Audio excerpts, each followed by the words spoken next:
Պետքարտուղար Մարկո Ռուբիոն եւ արտգործնախարար Արարատ Միրզոյանը նախասորագրել են Հայաստանի եւ ԱՄՆ-ի միջև TRIP ռազմավարական համագործակցության մասին համաձայնագիրը եւ երկու երկրների միջև համապարփակ ռազմավարական գործընկերության կանոնադրությունը։ Արարատ Միրզոյանն իր խոսքում հիշեցրել է օգոստոսի 8-ին հայտարարված Երակոմ խաղաղության համաձայնության մասին։ Նրա խոսքով կողմերն արդեն իսկ ստորագրել են արհեստական բանականության եւ կիսահաղորդիչների մասին, միջուկային էներգետիկայի եւ այլ թեմաներին առնչվող պայմանավորվածություններ։ Ուզում եմ մեկ անգամ եւս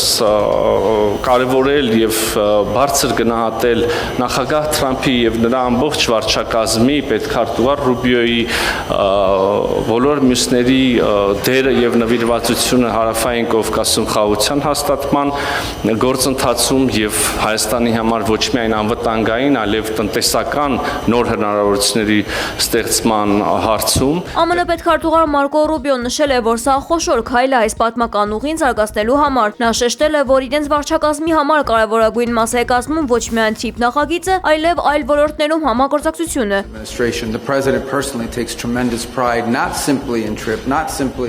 Մենք ամեն ինչ կանենք, որ Հայաստանը տնտեսապես զարգանա, մենք կիսում ենք լավ ապագայի տեսլականը, հայտարարել է Ռուբիոն։ Պետքարտուղարի խոսքով այս ամենի մասն է կազմում նաև հանքանյութերի եւ դրանց վերամշակման վերաբերյալ համաձայնագիրը, ինչը մեծապես կնպաստի նորարարությունների ներդրմանը։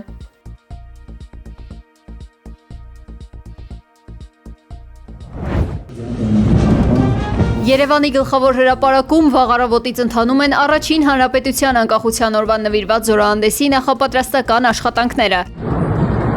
Ռազմական տեխնիկան եւ ավիացիան գործի են դրվել զորահանդեսի համար, որը վերջին 10 տարվա ընթացքում կանցկացվի առաջին անգամ։ Բաքվի վերաքննիչ դատարանում այսօր սկսվել է դատապարտված 15 հայ գերիների, այդ թվում Արցախի նախկին ղեկավարների հանրային պաշտպանների ներկայացրած բողոքների քննությունը, հայտնել են ադրբեջանական լրատվամիջոցները։ Փաստաբանները պատրաստվում են հայ գերիների իրավունքների խախտումների հարցով դիմել Մարդու իրավունքների եվրոպական դատարան։ Դրա համար անհրաժեշտ է, որ Բաքուն տրամադրի դատավճիռների ամբողջական տեքստերը, ոչ թե միայն դրանց քաղվածքները։ Բաքվի զինվորական դատարանը փետրվարին ցմահ կամ երկարատև ազատազրկման էր դատապարտել 16 հայ գերիներին, նրանց թվում նաև Արցախի ռազմաքաղաքական ղեկավարությանը։ Ադրբեջանական կողմը նրանց մեղադրում է մի շարք ծանր հոդվածներով, այդ թվում խաղաղության եւ մարդկության դեմ հանցագործությունների, պատերազմական հանցագործությունների, ահաբեկչության, իշխանության բռնի զավթման եւ այլ մեղադրանքներով։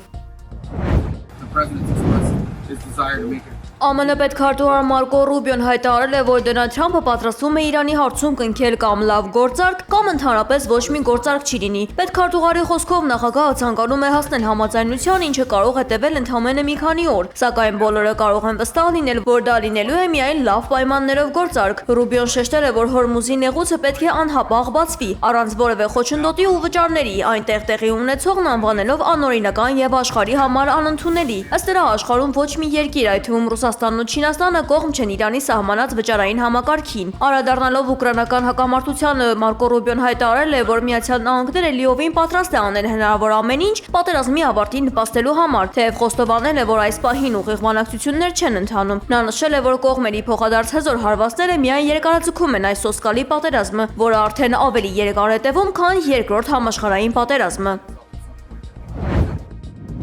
Միացյալ Նահանգներն այլևս տարածաշրջանում չարիքի եւ ռազմական բազաների համար անվտանգ վայր չի ունենա, հայտարարել է Իրանի գերագույն առաջնորդ Մոջթաբա Խամենեին։ Նրա խոսքով ժամանակի սլաքները հետ չեն շրջվում եւ տարածաշրջանի ազգերն ու տարածքներն այլևս որպես վահան չեն ծառայի ամերիկյան ուժերի համար, իսկ ԱՄՆ-ն ել ավելի է հեռանալու իր նախկին ազդեցիկ դիրքերից։ Մոջթաբա Խամենեին նշել է, որ իր հոր սպանությունից հետո իրանցի ժողովուրդը վերածնվել է եւ ցուցաբերել է բացառիկ կայունություն։ Ըստ նրա, Իրանի զինված ուժերն ու դիմադրության ճակատի մարտիկները, հատկապես Լիբանանում հրթիռների եւ անօդաչու թռչող սարքերի կիրառմամբ զգալի հաջողությունների են հասել երրորդ պարտադրված պատերազմում։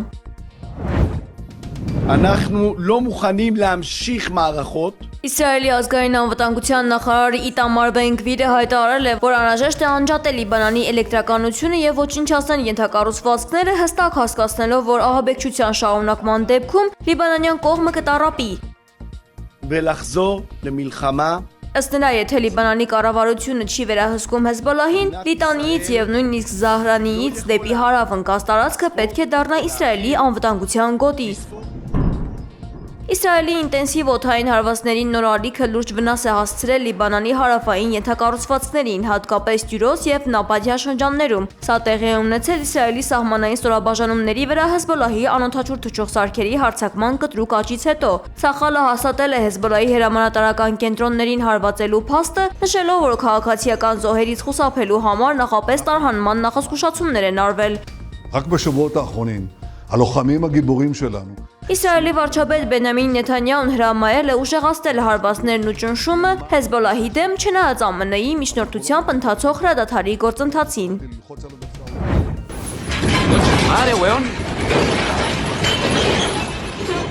Չիլիում 7.4 մագնիտուդ ուժգնությամբ ուժեղ երկրաշարժ է տեղի ունեցել։ Այն լուրջ ավերածությունների կամ զանգվածային զոհերի պատճառ չի դարձել, ինչը առաջին հերթին բացատրվում է Չիլիում կիրառվող սեյսմակայուն շինարարության խիստ չափանիշներով։ Այնուհանդերձ աղետի գոտում գրանցվել են մասնակի հոսանքազրկումներ, քարաթափումներ միջպետական ավտոճանապարհներին, վնասվել են հին շինությունները։ Երկրում տեղի ունեցած հայտնի ամենահզոր երկրաշարժը գրանցվել է 1960 թվականին, որն ունեցել է 9.5 մագնիտուդ ուժգնություն։